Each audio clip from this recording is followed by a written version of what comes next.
Hello, this is jpeg2RAW, show number 29, and tonight I'm joined by Tim Kemperle, Kathleen Bowie, and our special guest, Hiedi. And Hiedi, I don't know if I can pronounce your last name. Gerard. Gerard, okay. Tim, you got a new camera last week. Yes, I did. My Sony A77, and I was down in Washington, D.C. this past weekend and taking a lot of pictures, getting used to it. It's a lot different than my current Sony A700, and I was just looking at the pictures through Lightroom a little while ago, trying to see how they came out. I was trying a couple of different functions within it. One function I really liked, it has a panoramic mode where it just scan across the horizon and it stitches it in camera for me, and I want to see how it came out versus what I would do, and so far it looks very promising. So so far I like it a lot, but a lot to learn compared to my old camera. That's awesome. That's awesome. Okay. Panoramic in camera. That's pretty cool. We shall see if it's better than what I was getting out of Photoshop. Right. Yeah, am I coming through this mic? Yeah. Yes, you are. Yep. Okay. All right, just wanted to make sure. All right, Kathleen, how are you doing? I've heard you had a busy day. You're like a little frazzled. No naps means hell in the Bowie household. You have to have naps. Aren't you old enough not to have naps anymore? I'm okay, but my 2-year-old and my almost 4-year-old cannot handle it. It is bad news. But we're good now. Everybody's in bed, so we're good now. Oh, very good. And Hiedi, welcome. We're so happy to have you here. So glad to finally get you on the show. How are you? I'm good. We're really excited to have you here, Hiedi. We just love your work and love what you're doing to help other photographers, and so we thought that you'd make a great guest for our show. Thanks. I'm excited to be here. Before we get to Hiedi, I wanted to cover a couple of news things. One is Photoshop CS6. More and more is leaking out about that. I don't know if you guys have seen anything on it, but if you use CS5, you've probably used the content-aware fill. Have you guys used that? Love that. And it's already pretty good. Wouldn't you say? Yeah, I mean, I use it with my newborns. I probably use it all the time because I'm photographing in people's homes in a very small space, and then if I want the image to look like it's in a bigger space, I have to stretch the canvas. And I was just stretching a canvas before, which you saw the stretch. Yeah. And then I think it was Scott Green who showed me content-aware fill, and it was like, heaven to use. So why is it going to be even better? Yes, it's like content-aware fill on steroids. So I'll put a note in the show link so you can go look at the little thing. It's not a lot, but it's really, really good. It's just crazy how good that is getting. And more and more keeps leaking out. There's other things that I've seen on it, but I'll put a note in the show links, a link in the show notes. Say that right. And there's times during the show where I say something like that, or Tim says something, or Kathleen, we'll put a link in there. If we ever don't put a link, email me or put it on a Facebook group or something like that. Hey, where's that link? And I'll go back and add it in so you can get it. Because sometimes we miss things later on when we go back to set up the show notes. It's trouble keeping up with all that. The other thing I had was I have finally started shooting more in raw manual. And you love it, don't you? I've shot in manual before. I've done it when I do indoor sports where the light is unchanging. And I've never really saw what the advantage of manual was, because I shot in aperture mode.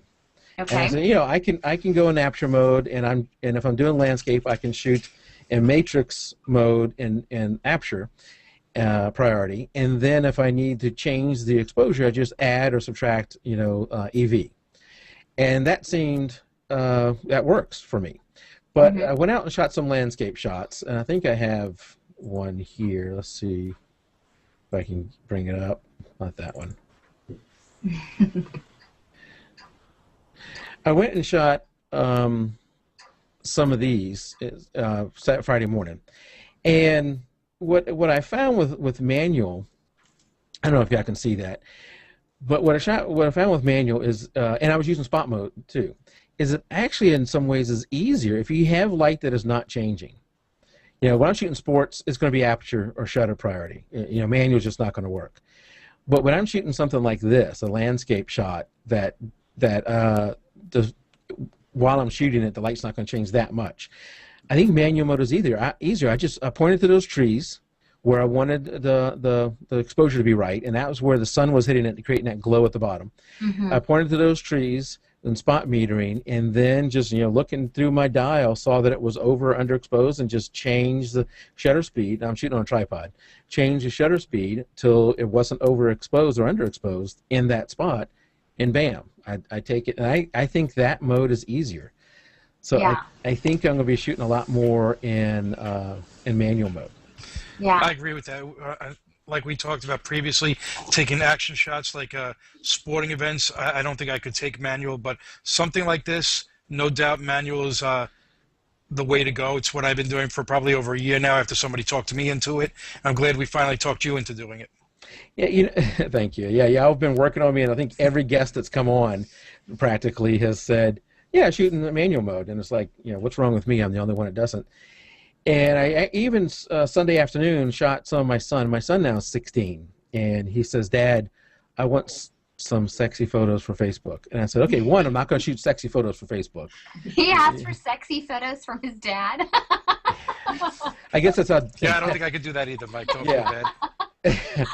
Yeah, and fortunately he doesn't watch the show because he would kill me if he did. But his friends do, don't worry. And obviously it's for girls on Facebook. And I said, no, I am not shooting sexy photos of you, whatever that means. I'm not doing that.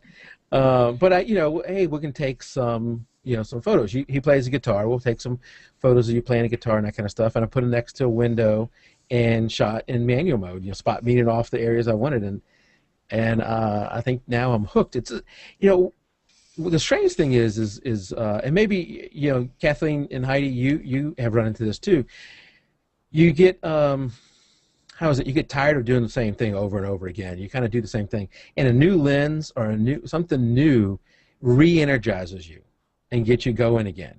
And I think that's for manual. I've shot manual before, but now a new way of looking at it has got me re-energized. Yeah, it certainly refreshes you, that's for sure. Yeah. Well, I think that we need to have a real sports photographer on the show sooner rather than later to ask them, since you guys both said if you're shooting sports, you got to leave it in aperture or shutter priority. I wonder what somebody who's making money off of their sports photos would say about that. Now you're going to call me out. Now, That's if I'm right. Now, if I'm right. I mean, I don't know if I can do any different. We signed my almost four-year-old up for soccer, and this is his first year. Mm-hmm. And so as soon as we signed him up, my husband was like, well, how much is this going to cost us? I'm like, well, we need a soccer ball, we need cleats, we need a uniform, and I need a new lens. And he's like, wait. I knew that one was coming. I'm like, I can't shoot him with what I'm using. My 50 millimeter is not going to cut it on the soccer field. Are you kidding me? I use a 100-400 on the soccer field. All right, well, I was just going to start researching and seeing what I can pull out of this soccer deal for myself. That's what it's all about. There you go. When they're younger, you can get away with maybe a 70-200. Don't tell my husband that. So we got one more piece of news, and that is if you're watching a Facebook page, if you're watching a Facebook group or Twitter or our website, anywhere, you've seen that we've started our next giveaway. And next giveaway is this right here. That's terrible reflection, but Lightroom 3. We're giving away Lightroom 3. All you got to do is really easy to sign up. 3 things you got to do. 1 is you got to like our Facebook page. 2, you got to join the Facebook group. And 3, you have to subscribe to the podcast. I think number 3 may cause some people a little bit of confusion. If you do it through iTunes, it's really easy. I do it through my Android phone with an app, and it's really easy. But if you don't do one of those ways, or you haven't done it before, it might be a little confusing.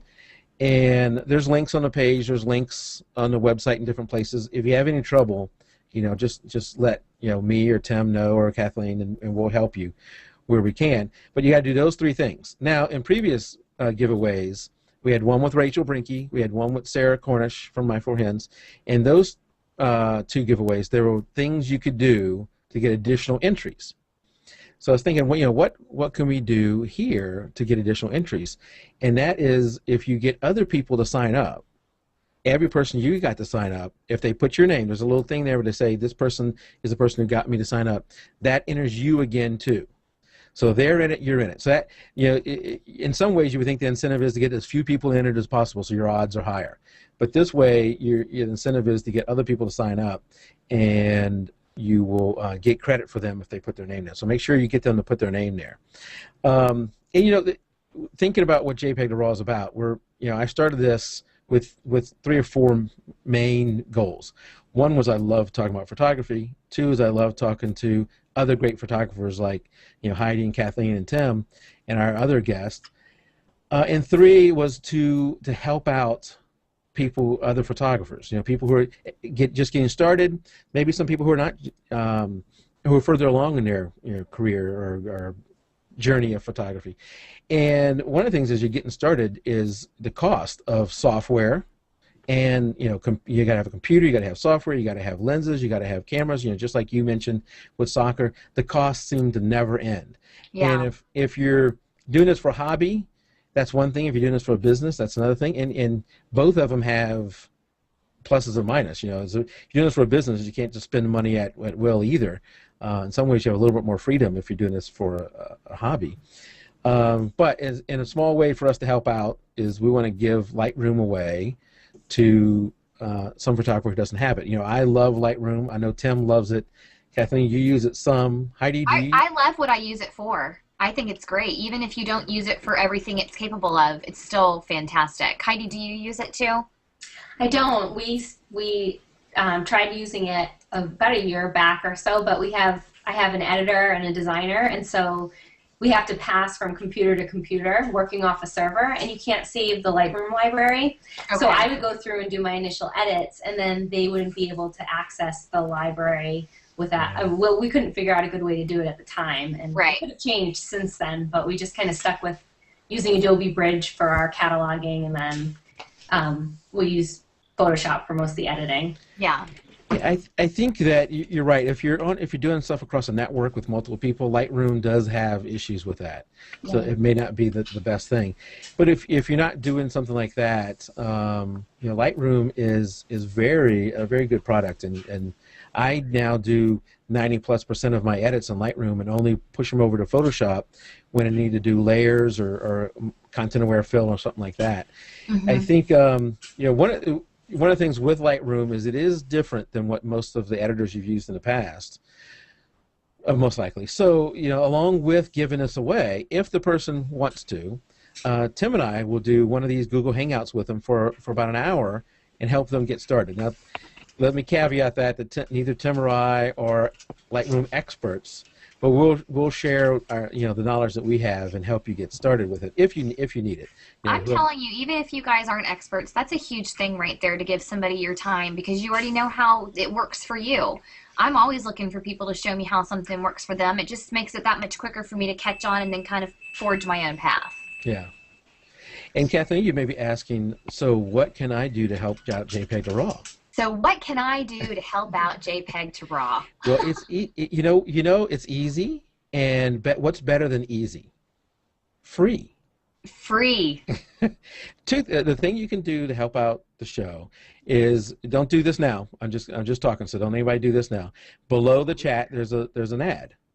If you click on that ad, and remember, don't do it now. If you click on that ad, it will take you out of this page into somewhere else. That's why you don't want to do it now. But then we get credit through Google Ads for small little credit for that, and helps us get things like Lightroom and give it away. The other thing you can do is, if you're going to buy anything through Amazon or through Adorama, we have links somewhere on the site. You can click on those, go to the Amazon or Adorama, whatever you're going to buy. If you're going to buy that new Nikon D800, you can go there, and then we get a small credit from that too. Neither one of those costs you anything. Once you click on that link and go somewhere, if you want to buy something, that's totally up to you. If you don't want to, that's whatever. So tonight when you go to leave, click on that little link. Don't do it now. We'll take you somewhere else.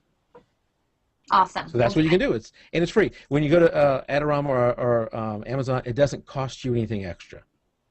Right. Yeah. You just have to click on our ad first. So that's it. Make sure you sign up for the Lightroom giveaway. It runs through the end of March, and then we'll announce the winner in April. Very cool. we're excited to give it away, and I'm excited to see who gets it. I saw a few people in chat mentioning that they'd like to have it as you were talking, Mike. So Yeah, maybe we'll have to. I record most everything we do like this, so maybe we'll see if they want to come on the show at some point. As when we go to announce it or something like that. yeah, that'd be fun. All right, so let's get right to our main guest. That was a big intro, but let's get right to you, Heidi. How are you? Very well, thanks. I see that you recently had an interview done. Yeah, on Cheat Critique forum. Yep. Yep. Yeah, I was just reading that, and I noticed, the very first question was, what camera do you use? Yes, the D3S. Yeah, and I'm so jealous. That is such a great camera. It is an amazing camera. And you also love the 50mm 1.4 and the 85mm 1.4. Mm-hmm. Incredible. Yeah, both of those are incredible lenses. They're perfect. For portraits, I use the 50 pretty much indoors, a lot of my newborn and baby work indoors, and then the 85, the new 85 is gorgeous outside. So I haven't used it actually since the fall, really, but it's a favorite for outdoors. Do you have enough space in your studio for the 50? I mean, yeah, the 50 is fine inside. The 85 is really tight. I have to be like backed up against one wall, and they have to be against the other. Yeah. Yeah. I've thought about, I think there's a 32 or a 35, and I thought about getting one of those just because when you're in a tight spot and you need to get back. Yeah, the 35 is really great too, actually, and or if you're shooting down, like for a newborn shot, if you want to shoot down, you really don't even have to climb up on something if you're using the 35. Oh, so that's nice. I'm short. I'm 5 foot. I like to say me 5 too. Or yeah. So that 35 might be on my wish list. Yeah, it's pretty good. It's not that expensive compared to the 50 or the 85. So. Okay, well, good to know. Good to know.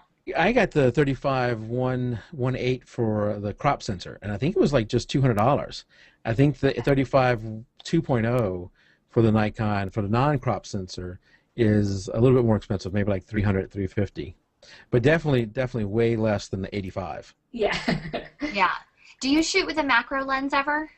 Yeah, I have the 60mm macro, and I do use that for like my little detail shots. Mm-hmm. And there was a while actually that my 24-70, which is one of the first lenses I started with, broke, and I was using the 60 for almost everything indoors because it was my shortest lens at the time. Yeah. While I was waiting for my other stuff to come in. So I like it.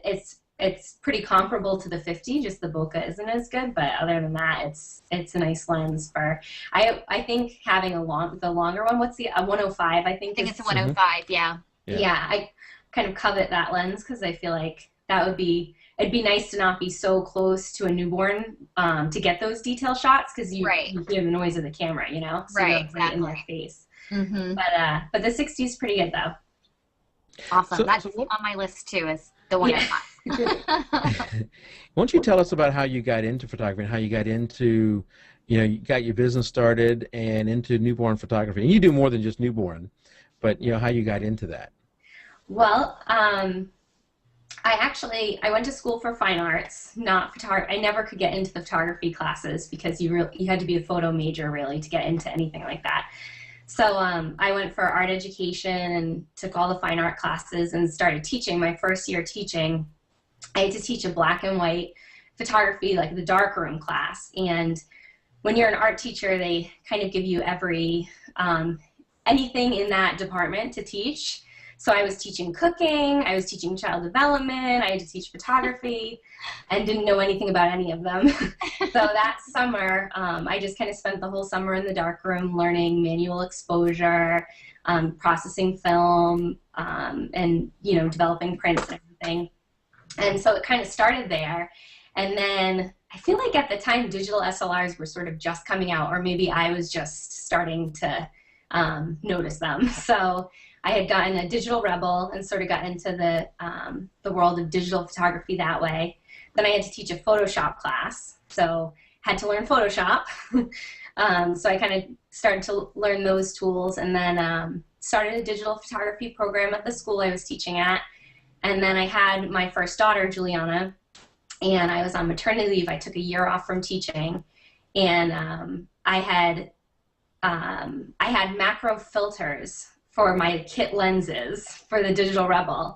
Oh my goodness. And I had laid a sheet out on my coffee table, a white sheet, and just like tacked it up to my walls were red at the time in the condo we were living in. So I tacked the white sheet up as my backdrop, and I did all of these pictures for her birth announcement.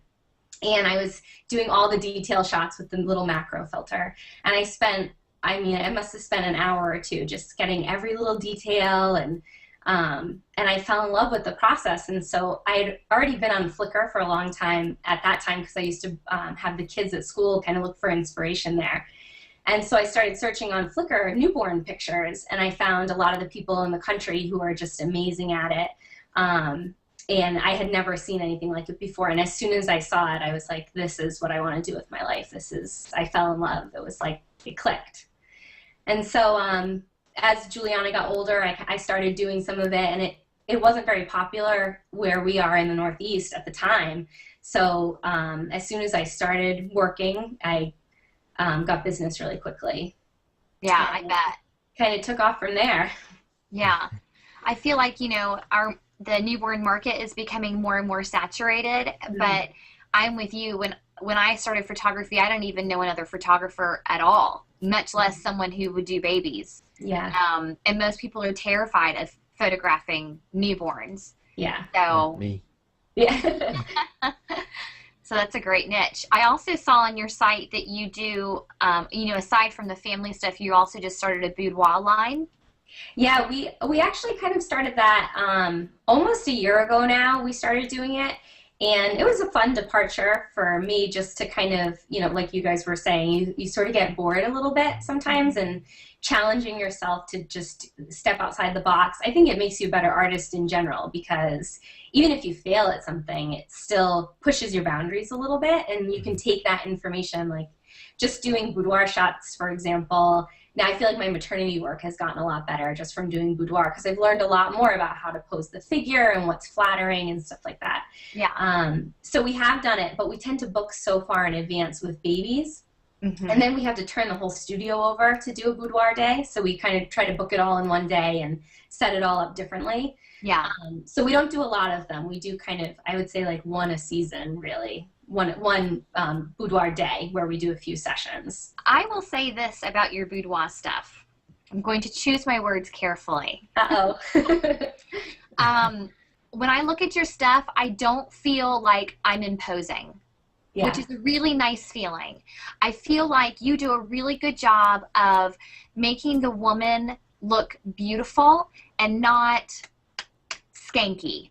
Thank you. And I appreciate that, because I feel like our society, obviously makes women into objects. And when I looked at your work, I didn't feel that way at all about those girls. I felt like you were really showing their beauty, and it's almost like because you weren't picking the slutty sides of it, that their actual natural beauty just kind of shone through. So I really liked your stuff when I saw that. Well, thank you. It's a nice compliment. You're welcome. You're welcome. Yeah, it's a subject that we haven't shown here, and we're not going to show it tonight. So the guys out there in chat, you're not going to get to see it tonight. But it's something that I think we're going to cover, because we want to cover most topics on photography. We want to cover that at some point. And we're looking for somebody just like that. Somebody who has tasteful shots, to talk about. Okay, so you got me distracted with that subject. It doesn't take much, Mike. No, it does not. So does your husband work with you, Hiedi? Yes, he does. He really runs the whole business end of the business. So Okay.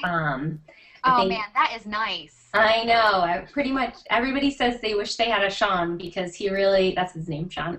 He does, his background was finance. We're totally like opposite sides of the brain. Uh-huh. We don't think alike at all. His background was finance in college, and then he was, a bank manager for a while. So he has sort of management background too. So he really handles everything with our employees and taxes and accounting and sales. And I'm getting more and more jealous by the minute. I know, it's really amazing. Yeah, it's really difficult to find all of us creative people and then tell us we have to do taxes every year? Like, what's that? Come on. Well, Heidi had a good comment in that interview, and I've heard this from a lot of successful photographers, is that to have a successful photography business is more about the business than it is about the photography. I mean, I think it's a given you're going to have to be a good photographer. If you're not a good photographer, you're going to just lose clients. But the way to really take it to the next level is more about the business. You want to expand on that, Heidi? Yeah, I think, you know, having good work is really important, but I think marketing is a huge component. That's something I actually enjoy to do, but I definitely don't enjoy the paperwork, the accounting, you know, and even things like as simple as you get bogged down with shooting and editing and keeping up with all social media and everything, and it would be like a week later and there's an email I haven't responded to. And, you know, stuff like that, that's not great customer service. And to have, you know, he's like, if you call, he's called you back in 10 minutes or he returns an email right away. And those type of things, I think now at this point have really set our business apart, because it's the people love the photography, but they also really love the way that they're treated, and they can always get a hold of us. And so they keep coming back because they see a value in the business too. Now, is it just you and your husband? Is that your? No, we also have a full-time editor and a full-time graphic designer, and we just hired a second photographer actually to kind of do some stuff with senior portraits, kid family stuff. Like in the summer, we get a lot of inquiries for outdoor portraits that I'm usually fully booked in the studio for newborns and babies a few months in advance. So to kind of open us up and get some family stuff and teas. That's awesome. How hard was it to find another photographer that you wanted to bring into your studio and let their style represent your name? That was it's definitely very hard. First, it was a hard decision. I think it was harder making the decision that we wanted to hire another photographer, because it's our reputation, and our clients, most of our clients keep coming back to us. And so I knew it would be a hard thing not to convince people that the standard of work is going to be the same, you know? And then, but I was so impressed with the level of applicants that we had. There's so much talent out there, and I know just from training our team that, you know, there's a lot of stuff. There's some stuff that you can't teach, and there's some stuff that you really can teach. And so just finding someone with that like raw talent who I knew would fit with us as a team and had a similar enough style to mine. But I also wanted them to have their own voice too, where they, you know, you'll know their work when you see it too. So we're excited. She actually starts in March. We're excited to have her on board and see how it goes. Yeah, I totally know what you mean when you say there's some things that you can teach and there are other things that you can't. I get a lot of, I do mentorships on my website, and even if somebody's really early in their career, there's a certain something that you can see in some photographers that not everybody has. There's a certain something, and it's refreshing and encouraging. And one of my questions I had for you is, do you feel like you are naturally stronger with the creative side of photography or the technical side of photography? Definitely the creative side. I even when I first started, like I've learned a lot along the way, but I started even with exposure. It was like just looking at it and seeing if it looked right. I wasn't looking at numbers. I wasn't like, you know, a lot of that stuff I had to learn later down the road, but I'm very visual with all that stuff. And even there's some, if you asked me every single lens I have, I probably wouldn't even know. Or like, are they a G? Are they an F? Are they, that stuff I'm not a technical. You knew when you bought it, and you knew why you were buying it, but now that you have it, it's just working, and I know what I'm going to put it on my camera for. Yeah, I get it. Yeah. I get it. Yeah, that's kind of how a lot of photographers are, and I am. You know, I'll take a picture and I look at it with my eye, and if there's something wrong with it and I don't know how to change it, then that's when I tend to dig deeper technically to find out what I'm doing wrong, or maybe how I can just do something differently to achieve a different look. I think actually what you guys know is the harder thing to learn. You know, knowing the creative side and then figuring out the technical, like you just mentioned, Kathleen, is the harder way to go. easier way to go, I should say. Knowing the creative is hard, and it's harder to teach. Like for me, your husband's finance, Heidi. I'm an accountant. That's what I do for a living. I'm controller for a large company, and so I'm good at numbers and that kind of stuff. I'm better at the technical. Yeah. I know f-stop and aperture and all that kind of stuff. The creative side is what I struggle at. I agree. I'm the same exact way. I think your creative side is hard. So And Heidi, do you use in your studios? Do you use lights? No, we use all natural light. I do have a giant softbox, and I've never liked the look of it. I think I'm so used to shooting with natural light. We have great windows. There's like 3 or 4 days a year where we have to just cancel a shoot because it's too dark in there, but that's very rare. It has to be a super dark day. Otherwise, the natural light, I'm just so used to working with it that I've never liked the look of trying to fill with the softbox. So what ISO do you usually sit at if you're using all natural light? It really depends on the day. If it's a sunny day, I can put it as, at 200. I'll just kind of keep it at 200 while I'm shooting. On the worst days in my studio, I would go probably as high as 1600 for a shoot if I absolutely had to, and then try to do some noise reduction like in Photoshop and Kemperle. Mm-hmm. But and then there is the high ISO noise reduction on the D3S2, which actually does a pretty good job. Yeah. So I'll set my camera up for that too. But if I have to go much above that, then I would reschedule the shoot because I think you start to compromise the image quality at that point. Yeah. Mm-hmm. I'm sorry. Go ahead, Mike. Lights add a different perspective, but it also adds a lot more complexity.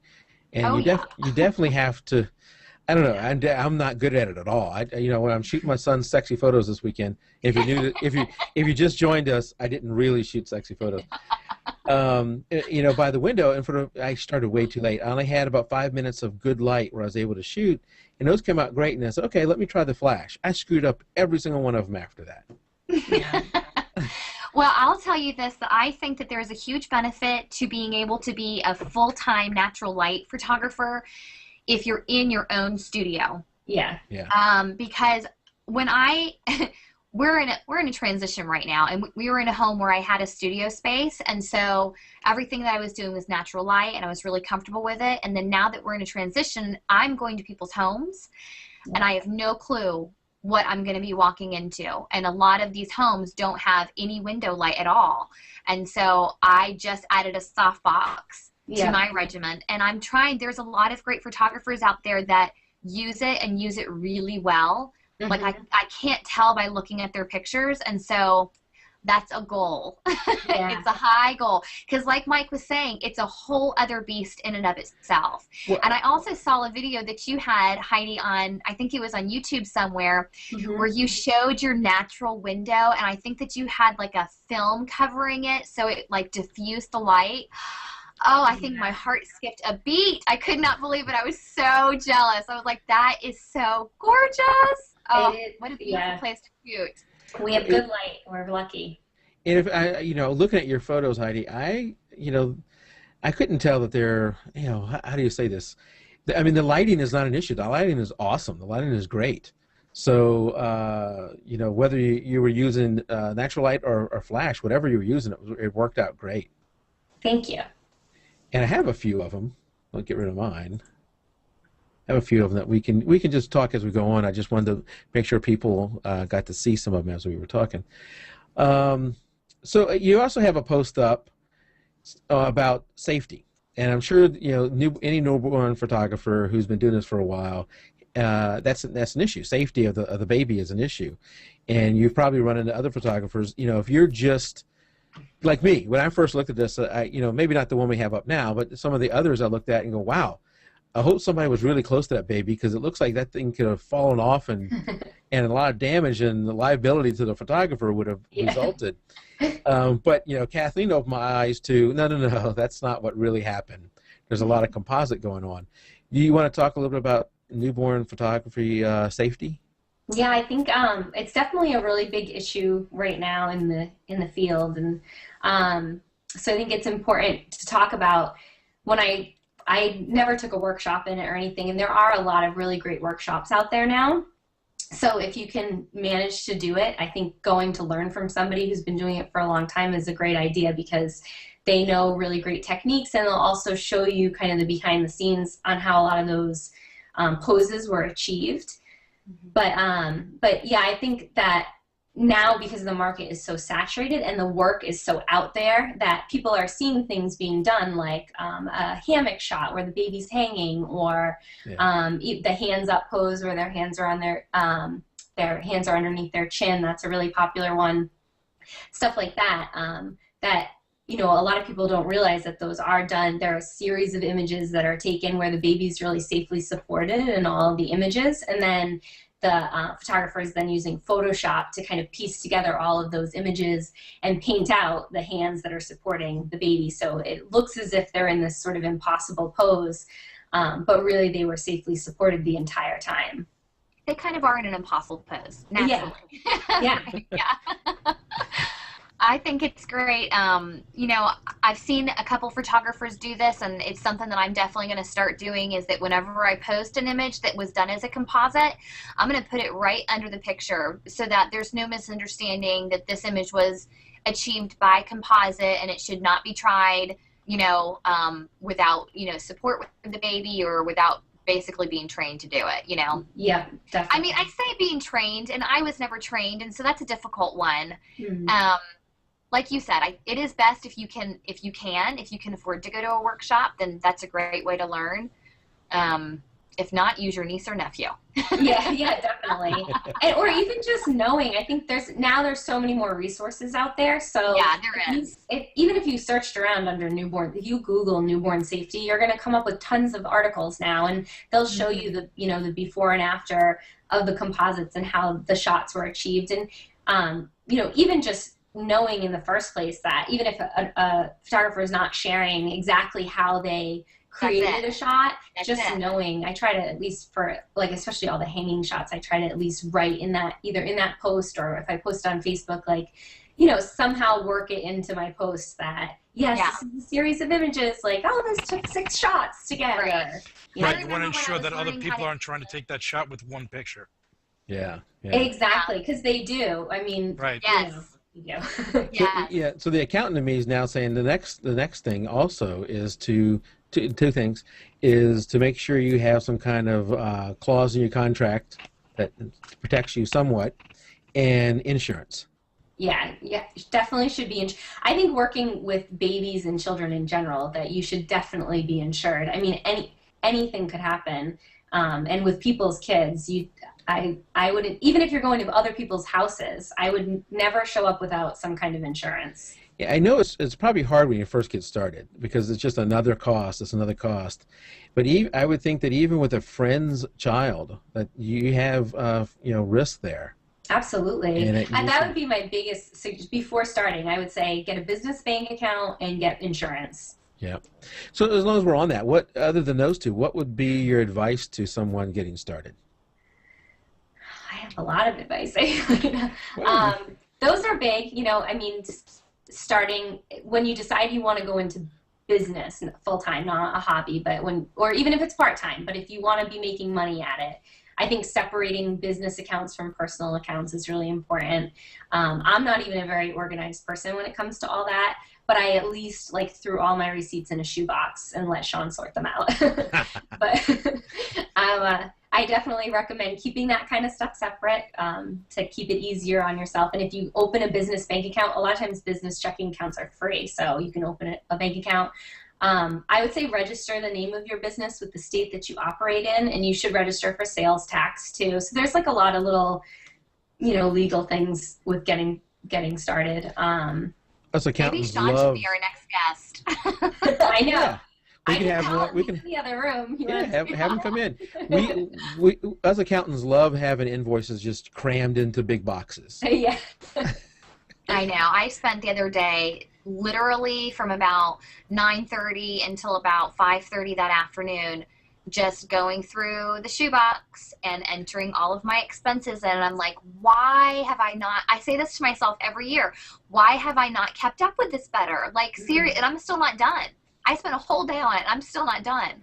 It's crazy. You know, one more thing on the contract. You know, Kaylee, this came up in our Facebook group. Kaylee brings up a good point. Is, you know, you might get a friend who has a contract or something like that, but they may be from another state. So don't just blindly use something from another state. You're going to want to check it out. Probably get a lawyer at some point. I got to imagine this stuff is pretty cookie cutter. So he shouldn't be charging you thousands of dollars, I wouldn't imagine, to draw something up.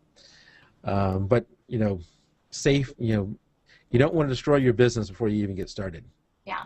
I'll say this, though, because I know there's a lot of new photographers out there getting started, and all of this sounds really overwhelming.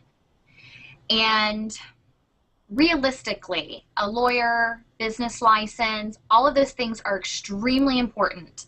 But you've got to give yourself a break. You cannot snap your fingers and have all of your ducks in a row in one day. It's going to take some time. And so, okay, so for example, let's talk about the contract. Even though it is important to go to a lawyer and get it legit for your state and all that kind of stuff, don't not have a contract because you haven't seen a lawyer yet. Use something. Get something and use it, but don't mark it off your to-do list. Just say, okay, I can breathe. I've got something, and I'm going to go see that lawyer next month or in 2 weeks or in a week. Give yourself a break. I feel like our industry is great about saying this is how things should be, but let's face it, we all have lives. A lot of us are mothers trying to start a business, and so give yourself time to breathe and get into your groove. And if you can't see the lawyer tomorrow, don't show up to a session without a contract just because it's not one that's drawn up by a lawyer. Take something with you and have something, and then get the lawyer 2 weeks from now. What is that clause in the movies when it say jpeg2RAW neither supports or endorsed his comment? So I got a photo up right now, and I want to ask you about this one before we move on to something else. Yes. And so obviously you must have had the mom or someone.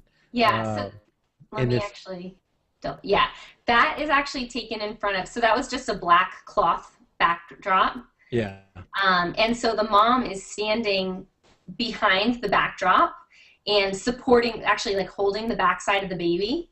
So we have dad kind of leaning the baby's weight on his arm into mom's hands. So she, you know, she's kind of standing like this holding the baby. And then we've got, luckily, like Sean and other staff at the studio, so they can kind of keep their hands close by too on the front side while I'm shooting.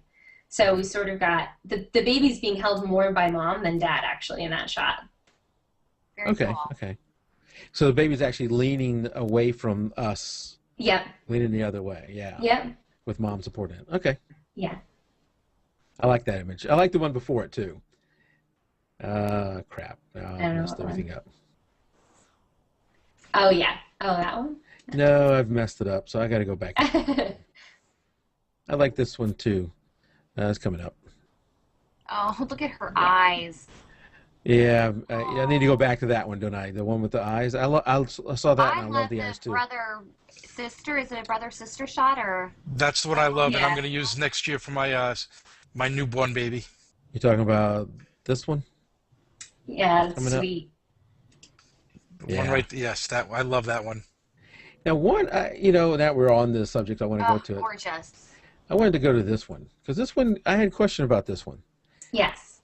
This looks like a New England Patriots ring. It is. Clearly, it's not from this year. Yeah. So, and these, I didn't bring up two totally separate images. You had them there together on your page. So my question is, if it's New England Patriots, which is football, who's the dude with the baseball glove? Yeah, no, I don't know. My designer put that together. I'm blaming her. They don't belong to. They're not the same session. Can you disclose which player that was? Actually, the ring on the toes was not a player. That was somebody who worked for the organization. Okay. Yeah. Yeah, still really cool. Yeah. And you know, the baby in the baseball gloves, cool too. Yeah, they're pretty fun. We get to meet some fun people. Now, I think, Kathleen, you were talking about this one that's coming up. The eyes are just gorgeous. Yeah, do you do something to pop the eyes, or what's your process for that? Well, this baby really does look just like, I mean, her eyes are amazing, and her little brother was just in. He's got the same exact eyes. Like, you can pull up a bad camera phone shot on Facebook, and their eyes are that. Are like that. But, yeah. But but I actually just use coffee shop powder room quite a bit. So I'll just use that on the skin. I don't even use portraiture for the skin. We don't do a whole lot of retouching because the light is more important than anything. Yeah. So you really have to get like you want to get it right in camera, but that can help smooth out any trouble areas. And just do like a little bit, like a low opacity of about 10 for sharpening on the eyes. But for the most part, I think the biggest thing for getting blue eyes to look so good is well, I'm sure you can accomplish it with studio lights. I don't know how to, but I just kind of turn subjects towards the windows, and it creates a lot of fill light in their eyes. So they get that nice the catch light reflection in there, and the color really pops. Oh, that's a wonderful picture. Yeah, it's beautiful.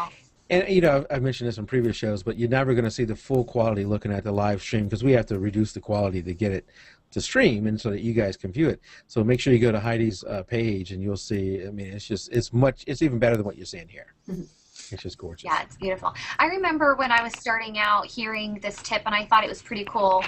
I guess it would work in your studio, but it was meant for outdoor photography, is that until you learn how to position your subjects so that you get the catch light in their eyes, have your subject stand and walk with them in a circle and then just watch in their eye until you see it. And then you're like, up, stop, there you are, let's go. Say that again? You know where it is. I'm sorry? Say that again, what's that? It's when you're outdoors or in a studio or something, if you're not trained to know how to place your subjects so you get the catch light, stand in front of your subject so you're looking at their eyes and then walk around in a circle with them until you see the light hit their eyeball, and then stop them when you do, and then that's how you shoot. And then the more you do that, the more you learn, well, now I know how to face them towards the sun or, you know, this angle from the sun to get the catch light in their eyes. Very good. Great tip. You're welcome. Tip Tuesday. Tip Tuesday. That's something we do in our Facebook group, Heidi. Yeah. I love this picture. This is a brother and sister. Is that same one before when he's laying on? Nope, those are different. Yeah, they're sweet too. Yeah. This baby's about 6 months in this shot. So is this in your studio or is this in their home? No, this is in the studio.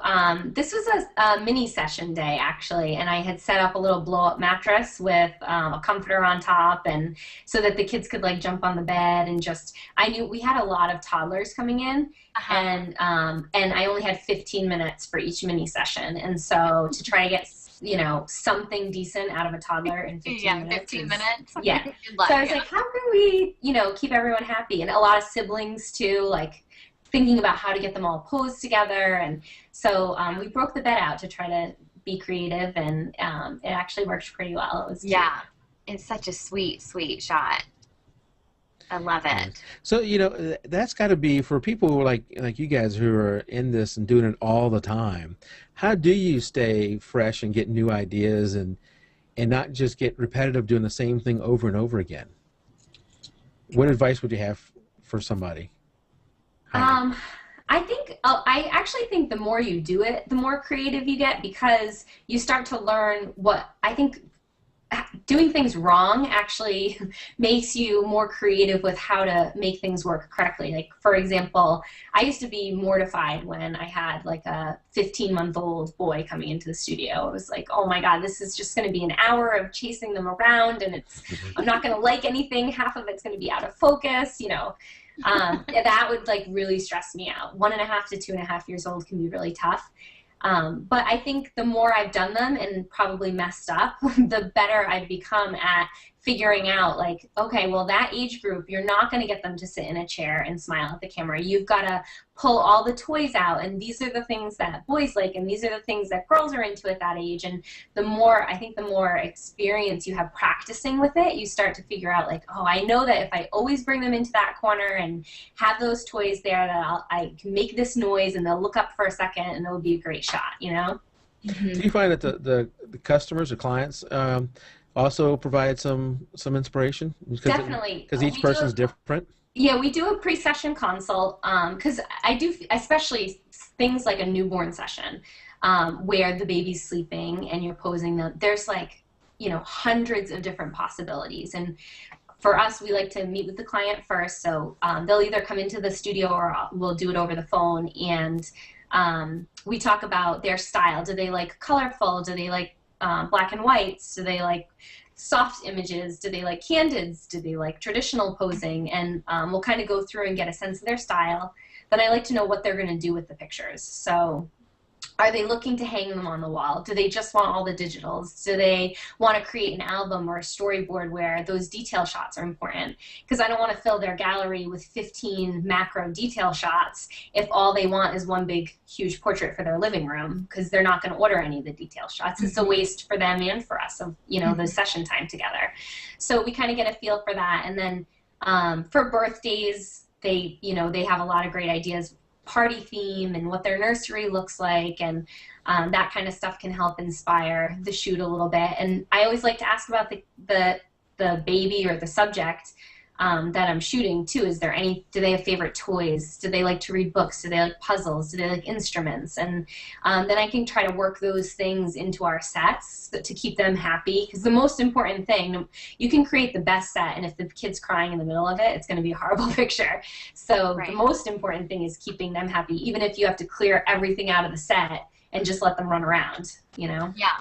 So, like in this shot with this one, Yes. she's playing with a cupcake or cake or whatever. It looks like a giant cupcake. Yep.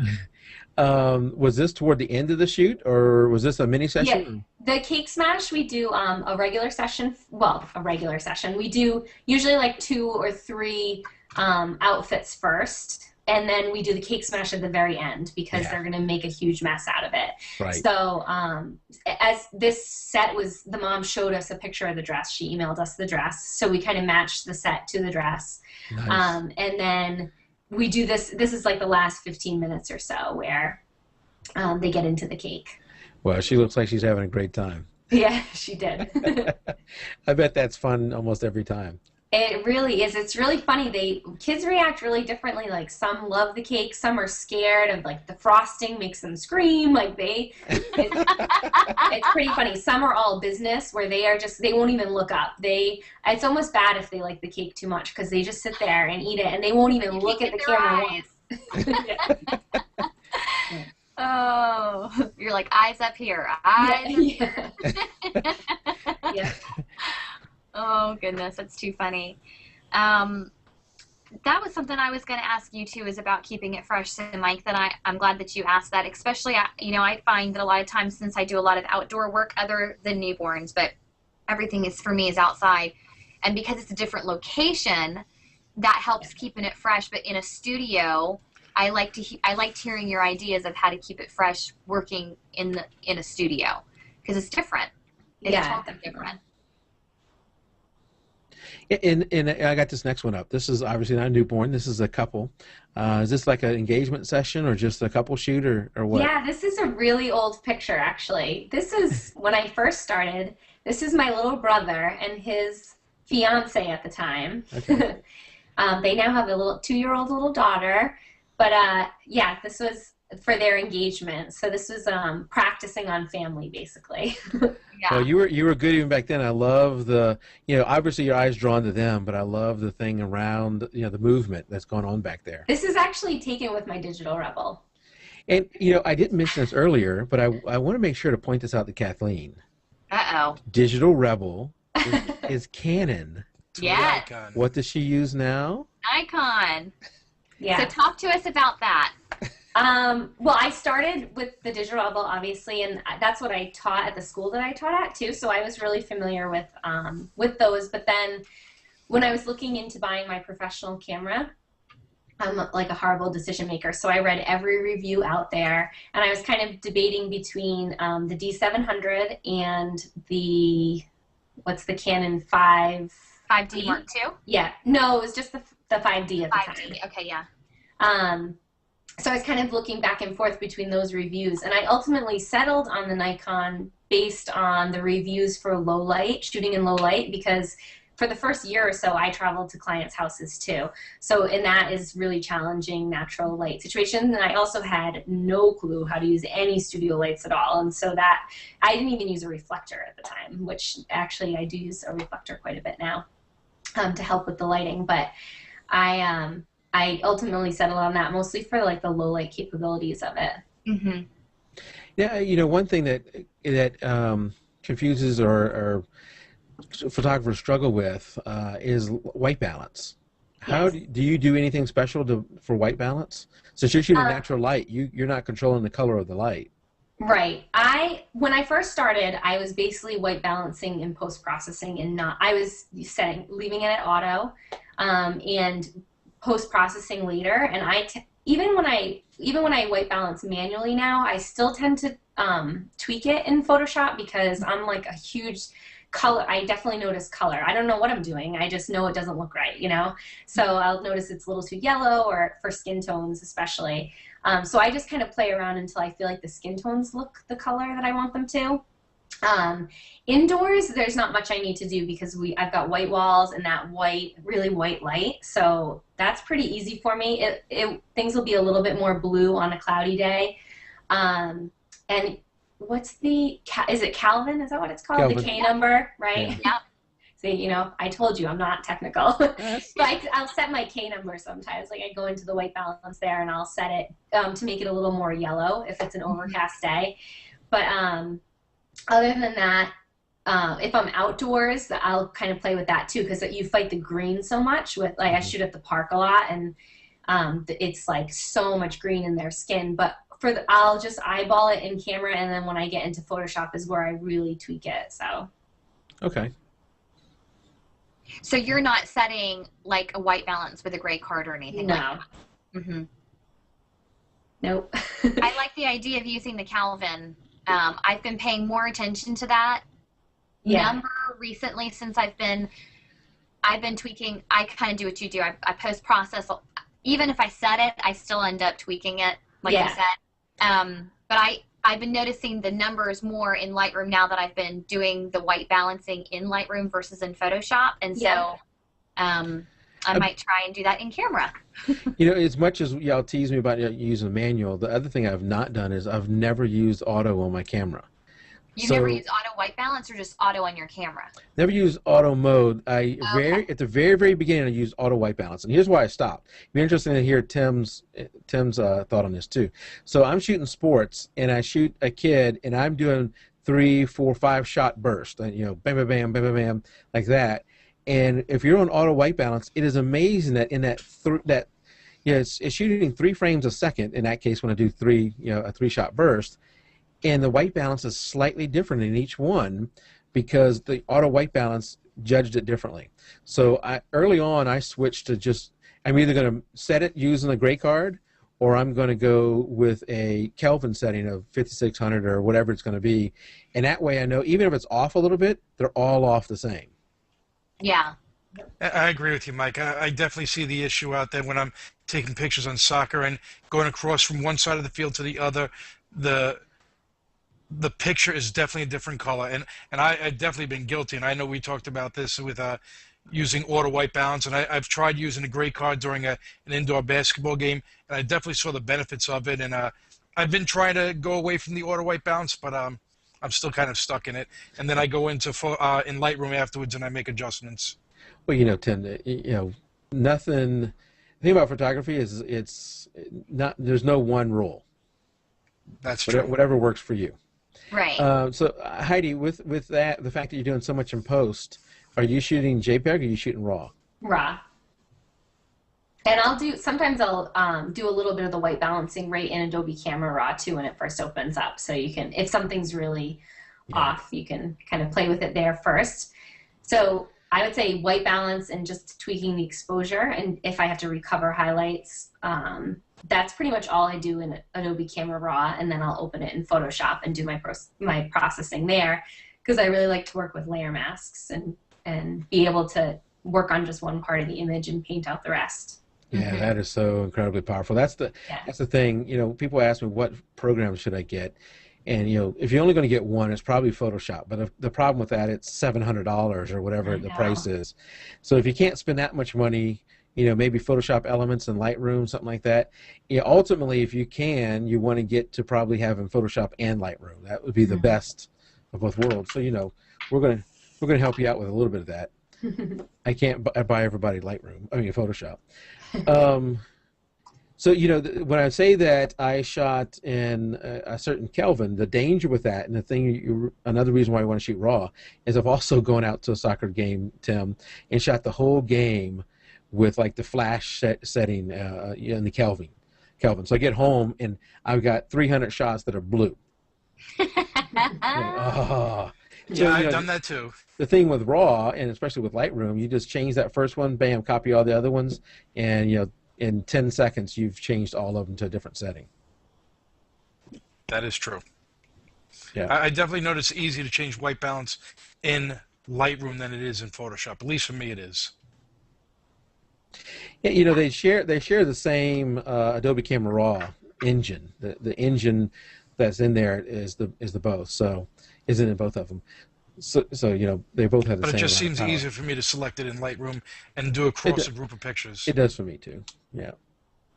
All right. Someone in chat asked, how do you store and back up your work, Heidi? Another subject. Yeah, we definitely use a lot of storage. We have the first thing I do is upload it onto my computer. So I'll drag and drop the images into my sort of upload and preview folder, and then I immediately back it up onto a server that we have.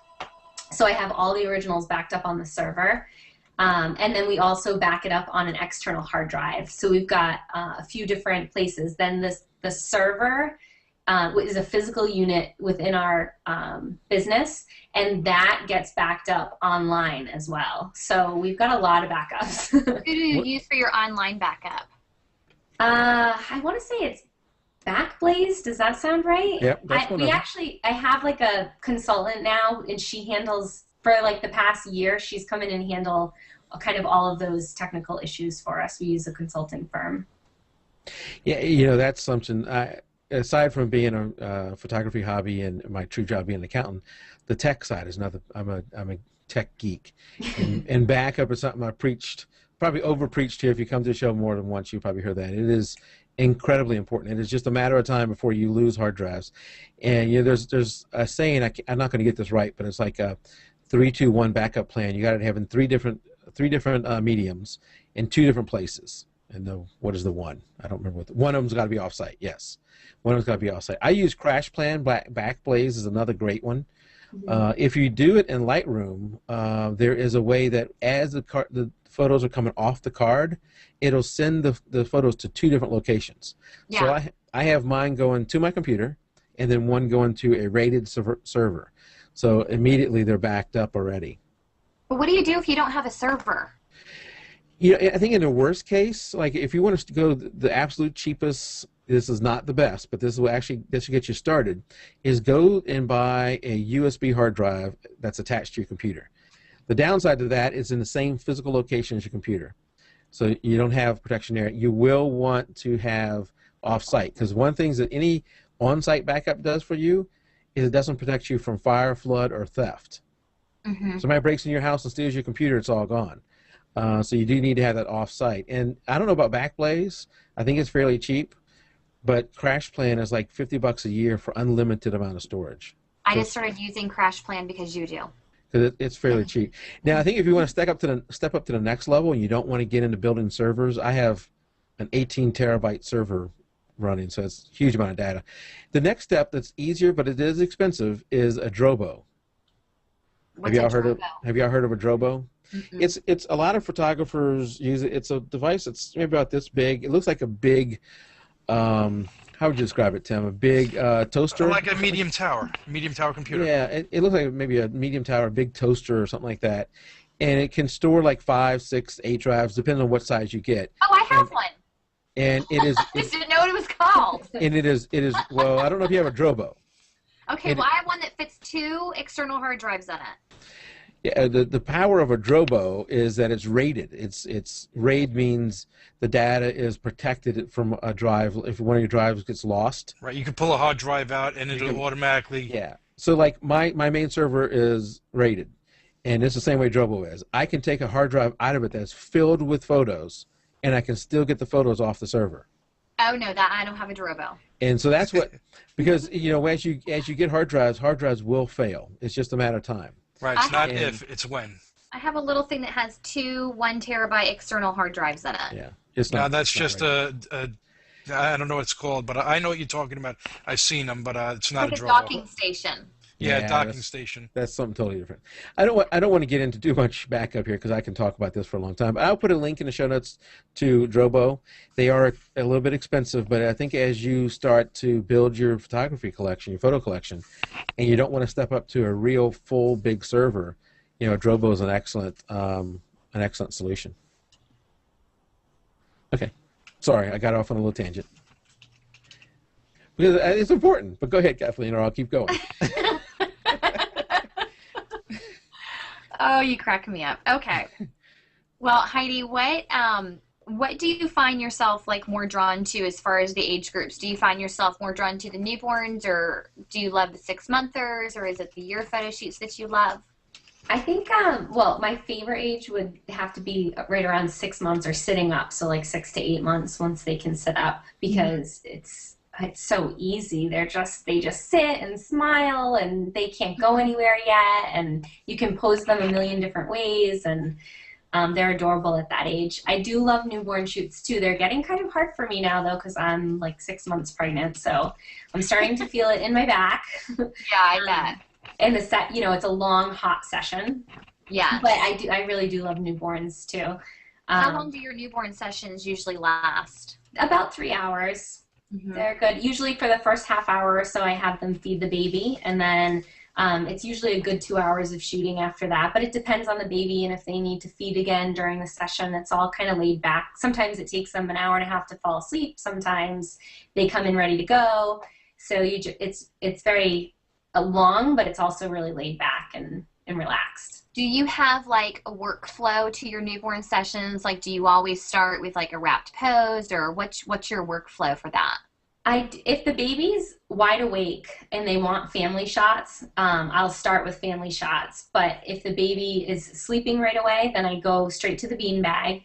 And that's where I do all of like the basic poses, and I kind of have a flow of like I start them on their tummy, and then I kind of move them to their side, and then I move them to face forward. If they want the hands up shot, I'll usually kind of end with that. And then that's where we do like all our little hats and headbands, and then from there we'll usually do 2 sets. And the parents pick out what they want for that. So whether those are like bowls or baskets, or like putting them on a suitcase if they want a hammock shot, that kind of stuff. And then we wrap up with family stuff if we didn't do it in the beginning. So and then in between, I'm sure you're putting your macro lens on and getting the little bits and pieces probably while they're in the beanbag. Yeah, and you know what? I ask clients now if they want those or not, because a lot of people don't want them. And so I really try to gear it towards what they want in their final gallery. Even those I love doing those. Yeah. And I would want them. But some people aren't really interested. They like the sets a lot more. And so they are like, I'd rather have another set and not have all the detail shots. So if they want them, then I try to do them in the beginning, actually, because you can do those even while the baby's first. If they're awake, minutes. Yeah. And they don't like being posed as much when they're first falling asleep. So they might appear to be asleep, but they're not as like, putty in your hands. So that's a good time to do a lot of detail shots. And then when they're really out, you can go with more complicated poses. Mm-hmm. Yeah. I love those detail shots, and that's why I want my macro lens so bad. But I agree with you that, especially if people are coming in on a budget and they're having to select which shots are going to be the most important ones to them, then they're going to want a full face shot over a shot of her fingernails. Definitely. But not me. The shot of their fingernails is what's going over my fireplace. I know, and the eyelashes. Oh, yes. Don't get started. Oh, God. It's so funny. We're getting a new house in a few weeks, and I've already in my brain shrunk my babies down to infant size again so I can go back and get the eyelash shot. Yeah. I'm going to have another kid to get it. Well, guys, we're a little past the hour, so how about we open it up to questions from the group, from the chat? Sounds good. You guys, Sounds good. Did you have anything else that you want to get to Kathleen? No, but I'm going to go ahead and read a question that's out in chat. It says, how many shots are taken in each setting? I think it depends on the age of the subject. So for a newborn, would you say? Yeah, for a newborn. Let's go with a newborn. I probably overshoot really, because I didn't spend very long with film. So With digital, you have like a 16 gigabyte memory card. There's not really a limit. And I also manually focus for newborns. So I generally take a few insurance shots as I'm focusing, where just in case I don't see it right, you know, if I'm trying to focus on the lashes, then I'll also like back focus a little and then forward focus a little and kind of take a few insurance shots around that to make sure I have one where I nail it. I'm also shooting usually wide open or almost wide open for newborns. So if I'm shooting at 1.8 or 2.0, it's a very, very shallow depth of field. So that kind of helps ensure it. So for each pose, I might take 5 or 6 total shots and then kind of adjust the pose a little bit. One thing with newborns, you never know if they're going to wake up in something. Right. So I might get them all set up in a basket, and it doesn't look perfect yet, but I'm going to get a couple shots, and then I'm going to try to like move their fingers and get a few more shots, and then I'm going to try to fix their feet and get a few more shots. And so I might throw away the first 30 shots because the last one's perfect. That's right. You know, but if they woke up halfway through, at least I got something. At least you have something. Yeah. We get a lot of great questions out there in chat, so if we miss your question as they start rolling off the screen, you know, repeat them again. So let me try and get one that is going to be rolling off. How many shots for a newborn session does a client get? We say 20 to 30 total images, but for a newborn session, I always like to under-promise and over-deliver. So we always say 20 to 30, but it's usually 30 to 40. If they want detail shots, if they want family shots, then it's like well over 40. I usually like won't go over 50 though, because it becomes very overwhelming for them to choose between everything. But so are your rates based off of the product or the digital images? They purchase a session fee, so they pay the newborn session fee, which is just it's like the pre-session consult, coming in for the session, the full editing, so everything that they see is fully retouched in their final gallery, and then they have a purchasing appointment, so they actually come in and see all the images in studio in a slideshow. So that covers that, and then everything they purchase after the session is a la carte, and they can choose between prints or digitals. We have all sorts of different packages, so they can just purchase everything a la carte afterwards. So you don't require them to purchase products or digital images first. It's their choice. They can get it how they like. Yep. That's great. And then do you find that most of your clients lean one way? Most people opt for our packages just because of our pricing structure. It definitely saves a significant amount of money, and we've changed them quite a bit over the years, so they really incorporate like all the clients' favorite images and favorite products. So digitals are really popular, so we sell them. We have packages that include 5 digitals, 10 digitals, or all the digitals, and we pair them up with things like our we have signature artwork, and they can choose between either a canvas or a framed print or a storyboard. So they kind of have options within that. They can just kind of build their own stuff inside, and then birth announcements are really popular, so they can pick custom cards, but if they don't want birth announcements, they could do thank you cards. So we kind of pair up those popular things in packages, and that's what most people get. Do you let the client see anything the day of the shoot, like any of your unedited photos? Sometimes. Not with newborns, most people don't ask actually, but a lot of times if they're in the shots, or if we're doing like something with family, they'll be like, how did it come out? How did it come out? And actually boudoir is a big one where people want to see it. And I feel like a lot of times I like to show them, because sometimes they'll be like, oh my God, I don't like that side of me. And then I know, and I wouldn't have known if I didn't show them, or, you know, most of the time they don't ask, but I don't mind showing them if they want to see. I always say, like, it'll be fully edited, don't worry, but, you know. Are you just showing on the back of the camera, or are you downloading it to a laptop? No, just showing the back of the camera. Oh, okay, just back of the camera. All right, let's see. Kaylee was asking, do you do previews? Yeah. Is that the same question, I wonder? I don't know. Well, we do a sneak peek for pretty much every session. The client decides if they want them posted online or not. And we do have some clients who, you know, if they're like high profile, they don't want any images online, obviously, but most clients opt for a sneak preview. So we just do that on the blog the week after their session. That's our whole blog, is pretty much sneak previews. It's just 2 or 3 of our favorite images from the session as a little sneak peek, and then their full gallery is within 2 weeks of their session. And do you do any kind of in-person ordering, or is it all online? It is in person. So they come in for an ordering appointment. They see a whole slideshow of images. Sean actually does all the ordering appointments too. So he goes through the packages, helps them narrow stuff down if they need to. And then if they can't purchase in person because they can't decide, then we do like a 24-hour ordering gallery for them.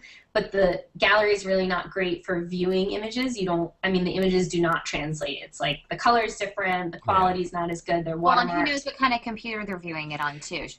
Exactly. That is a great point, Kathleen, because, I'm sure, I know Kathleen does, I know Tim does, I'm sure Heidi, you do, I do. We all color calibrate our monitors. Yeah. But probably most of the people who are going to be viewing your photos are not looking at it from a calibrated monitor. Can I tell you, I went to a fellow photographer's studio at one point in time. We were talking and sharing like what kind of sessions we did, and he was like, "Well, pull up your stuff." I was like, "Okay," I'm feeling confident, and I pull it up, and their screen's not calibrated. I'm like, "No, don't look, don't look," because it looked horrible. Like all of my images looked completely blown out, and I'm just like, that is not like. It made me nervous. Like, what are my clients looking at? You have no idea. That's probably one of the big benefits of doing it in person is you do have control then. Yeah. Yeah. So the key is everyone needs to get themselves a Sean. Yes. Oh, we all need a Sean. Except for Tim and I. We don't want a Sean. Yeah, I was going to say that wouldn't work for me. What's the female name of Sean? Shauna. Shauna. Yeah. But I don't think my wife would like that either. Yeah, mine either. All right. Let's see. I'm still doing all of my viewing on a gallery with my clients, and when I decide to go more full-time with my photography, that is something that I would love to change, but it's just not in the cards right now. I stay at home with my 2 boys, so it is what it is. And it's even hard. It's really hard for us to coordinate. Even just it's a lot of time, and trying to manage that into the studio schedule. There's usually 1 or 2 ordering appointments a day. They go for like an hour to an hour and a half. So it does eat up a lot of the schedule, but I think it is worth it if you can figure out a way to do it, because the clients, they love it. And we thought it would be like pulling teeth to get everyone to come back in for an ordering appointment, but they really appreciate it. See, now what I don't get is because when I used to do weddings, this is before kids, I always had them come back in to show them their pictures. And my favorite part was sitting there and just being like, they're going to cry. Yeah. They're gonna cry. Oh, there it is. Cha-ching. I am good to go. They are happy. They're crying.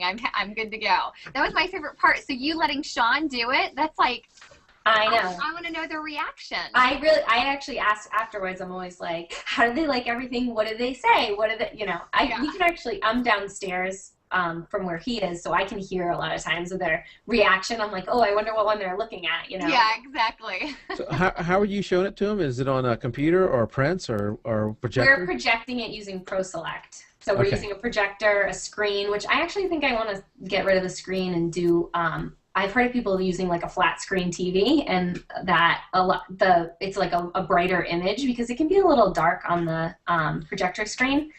So we're thinking about doing that, but right now we're just using a screen. Megan in chat said she's heard of people, or she's doing it using an iPad.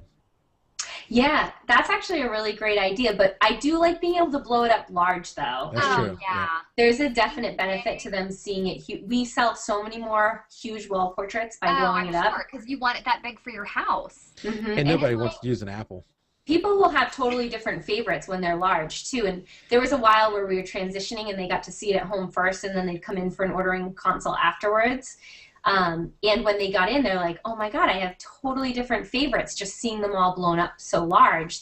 I fell in love with this one now, Mm-hmm. Yeah, especially those eyelash shots. Yes. I mean, like this big, it's cute, but like huge, it's like artwork. Breathtaking, yeah. It's gorgeous. What do you use for financial software? Or what does your husband use? Yeah, I don't use anything. Sean uses QuickBooks. Okay.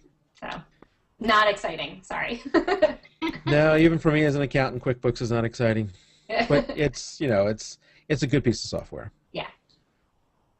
Okay, what other questions do you guys have? What do we miss? I see, when do you take a break from photography with your pregnancy? I did my first shoot the other day at 33 weeks pregnant with a 2- and 3-year-old. What a workout. Wow, I know. that is crazy.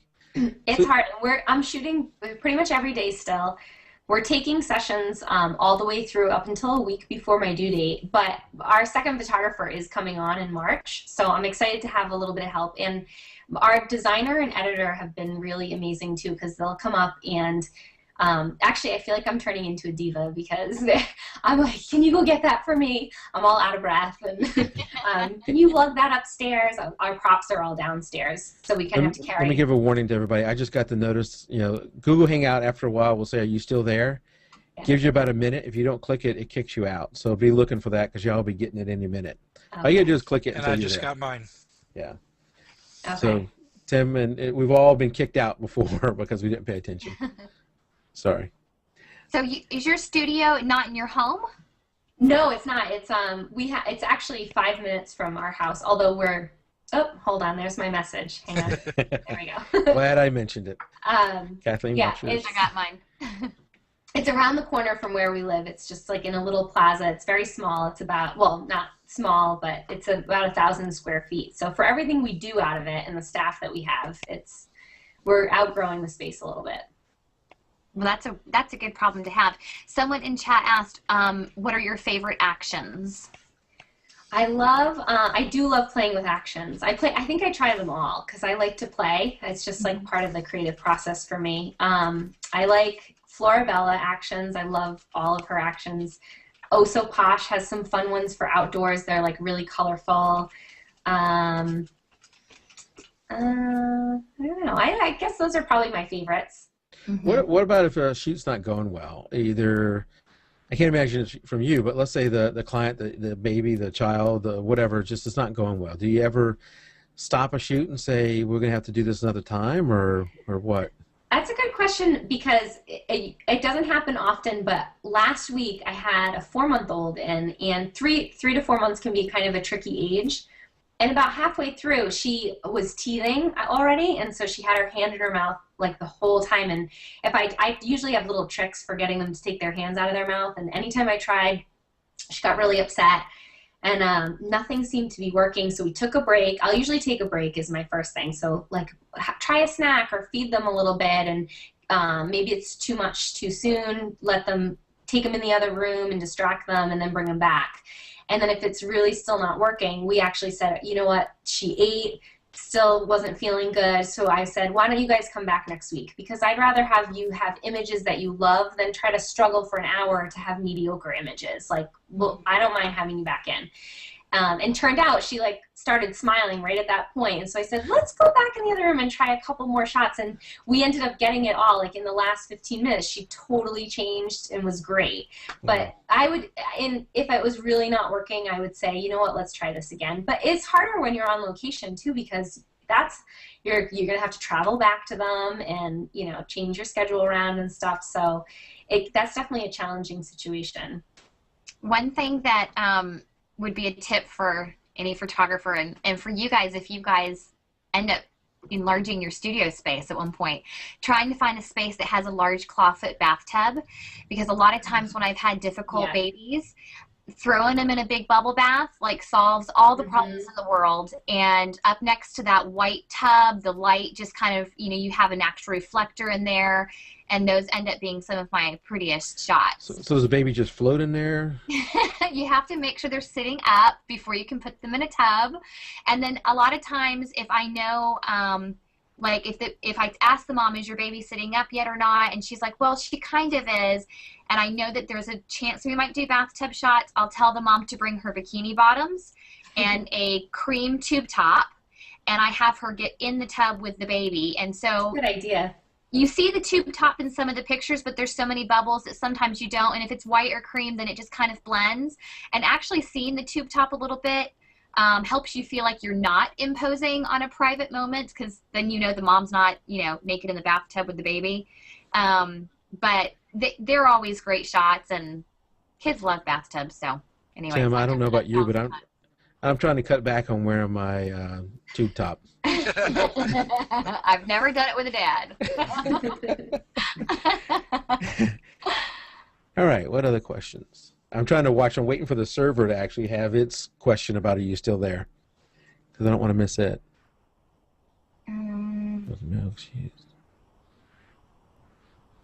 Oh, Heidi, what what methods do you use to get your name out there?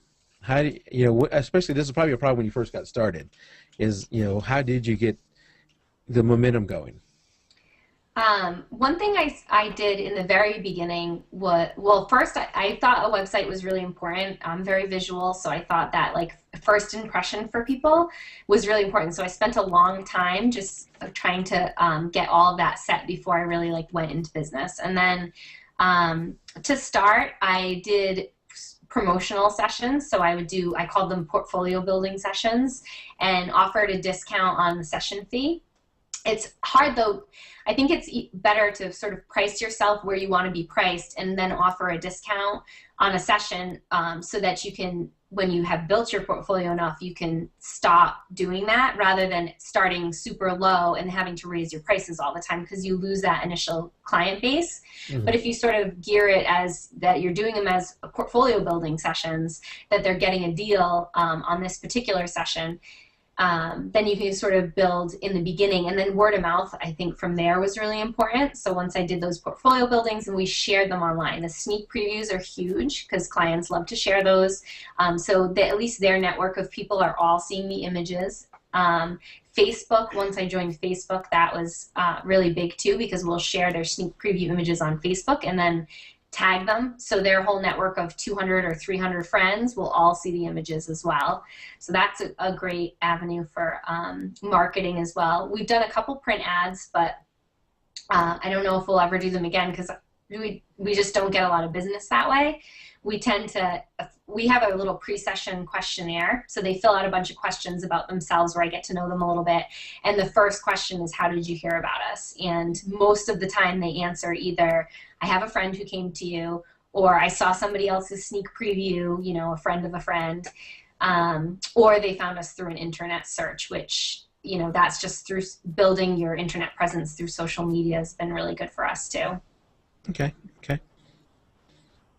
What other questions? Someone's asking, what's the best action to use on baby skin? I'm always trying to achieve the creamy skin, and I know that Heidi's going to say the same thing that I do. That's not an action. You do that with your light, and your white balance, and then I think of actions as kind of like I get the image correct. And then if I want to put a little bit of whipped cream on top, that's an action. Definitely. But don't use the actions to fix the picture, per se. And even for we do all our retouching first. So if we have to clone stamp the skin or something to get rid of, if there's dry skin, we'll use the clone stamp tool or any smoothing, and we get the whole image. I actually save a version of the JPEG fully edited, and then if I do an action, I'll run it on top, and I turn it down to like 10%. You would never, my editor works right next to me, and she has to ask me every time, like, did you do anything else to this image? Because if I did, you can barely tell that I did. But really, for newborn stuff, I really don't even use actions. A newborn on a cream blanket, you don't need to do any. If you light it correctly, then you really don't need to do a whole lot to that. Mm-hmm. I know that there are some great photographers out there that you can tell they have a signature style to them, and so I feel like that they're doing what we just discussed, getting it right in camera with the lighting, and then adding their tweak on top of it, which may be an action or just an overlay of some sort.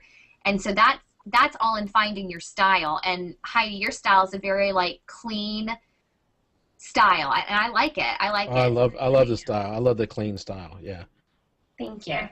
And along with that, somebody had mentioned, this is a good point. When you're doing the pre-show, what is it called? What she call it? The sneak peek.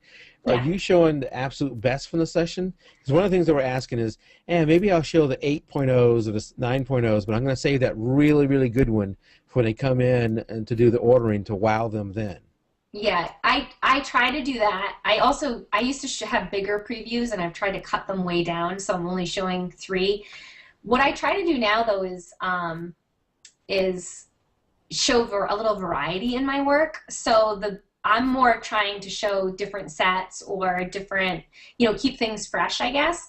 So there are shots that are always the wow shots, like a close-up of a baby's face centered with their big eyes staring into the camera. That's the shot every parent blows up to a huge canvas. Mm-hmm. but I don't always put that in the preview because it's not really showing variety in my work. So I think of my blog as kind of part of my marketing. So I want to show all the different stuff that we can do. So not necessarily showing the best, but trying to show variety. Mm-hmm. All right, so we should take one more question and then wrap this up because we've kept Heidi a long time. Okay. How long does it take to edit a newborn session from start to finish? I don't edit my full galleries anymore. My editor does. When I was doing it, it would be about, I would say, 3 hours tops at the most, and that was probably 2 years ago or so. So at this point, I don't know. I know that my images are coming out better in camera, so I hope it would take me a little less time, but, you know. So with your editor, are you going through culling the images, picking one or two and editing them and then saying, this is kind of what I did, do the rest the same way? Yeah, I do the sneak preview. Yeah. I do the sneak peek, and then I'll do, then I pick the images that are going in the final gallery, and then she'll fully edit all of them. She's actually like much more technical than I am, which is great. She's very attention to detail. And then I sit down with her afterwards, and we go through, and I just tweak anything that I need to at that point before they go into the final gallery. That's great. Yeah. All right, Heidi, thank you so much for coming out and spending time with us. Really appreciate it. I hope everybody out there learned a lot. I know I did. And, you know, don't forget to sign up for the Lightroom giveaway. It'll run through the end of March, and tell everybody you think would benefit from Lightroom to come and sign up too. Kathleen, Tim, thank you for another great show. And Heidi, hang out for a little bit after the show. I want to do a little wrap up. Thank you. Everybody out in chat, thank you so much for coming. Don't forget to click on the link as you go out, the ad down there. As you go out, it will take you out of the page. But thank you for coming, and we'll be back next week with another guest. Good night. Bye. Good night.